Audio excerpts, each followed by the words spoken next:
An exploding whale on a Batman comic? These are just some of the things that Stuart Gibbs got coming for us soon. So let's take a look at what he's got coming.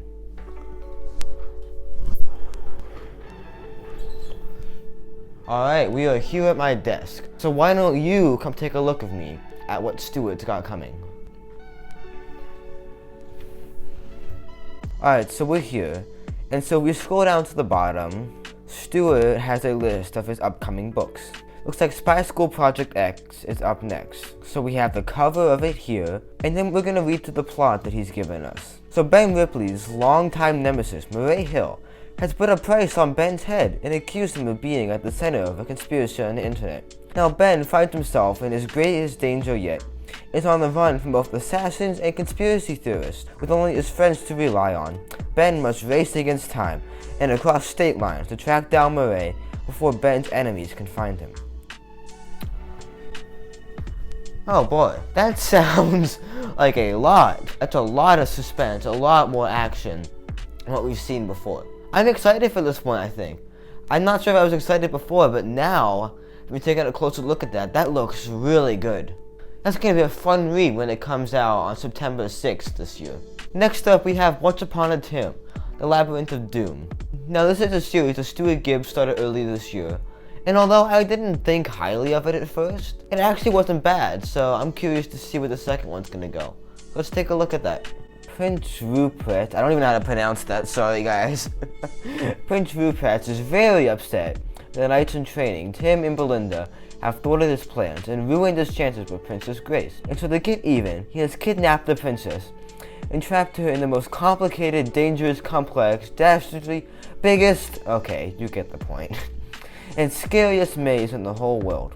Now it's up to Tim, Belinda, Firkle, and Rover to fend off the menacing beasts like the Minotaur, conquer treacherous obstacles like chasms filled with cave sharks, find their way through the labyrinth, which is very tricky, and rescue the princess before time runs out.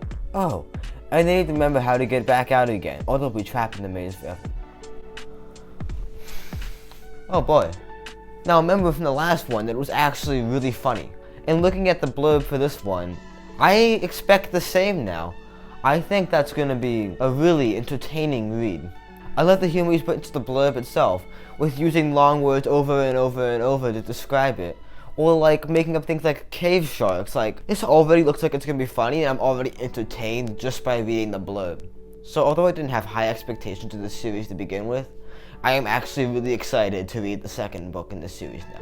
However, the third here is Bruce Wayne, Not Super, or the Batman comic that he's doing. And this is the one that I am really intrigued about. So let's read what Stuart's got to say about that. So let's start off by reading about what Stuart has to say about writing this one, because I'm curious why he wrote this one to begin with, honestly.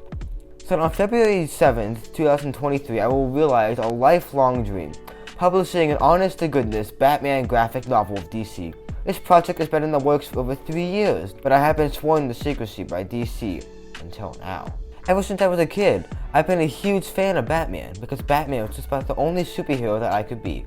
He had no superpowers, he wasn't bitten by a radioactive animal, or given a magical object by aliens. He was just a normal guy, albeit a very rich one, who uses brains as skills and some cool gadgets to defeat evil. So the idea that I could actually get to write a Batman story is a dream come true. The story of how it all came to be is kind of a long one, but the short version is that around 3 years ago I was invited to come to the DC Comics offices to discuss doing a graphic novel project with them. The exec in charge actually asked me, is there any chance you'd be interested in writing a Batman? At which point I exclaimed, yes, yes, yes! I was so excited by the idea that I think I hatched the whole story on the way home from the meeting. I had gone through a couple rounds of pitching them the idea, but they agreed to do it right around the time that COVID hit. I wrote the script way back then, but it's taken quite a long time to get the art done, because in all honesty, the art is incredible. Okay then. I did not know this about Stuart Gibbs before, that he was actually in the DC. So I think we all just learned something new about him, which is really interesting. But now let's read the plot that he's given us. Bruce Wayne, Not Super, follows a 13-year-old Bruce Wayne as he attends an exclusive prep school for the gifted. But in this book, written by Stuart Gibbs, with art by Barrett Peck Mezgti, this school is for the super gifted.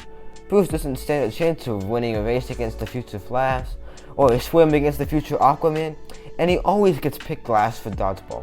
It's hard enough being in middle school, but it's even worse when you're the only kid at your school who doesn't have superpowers.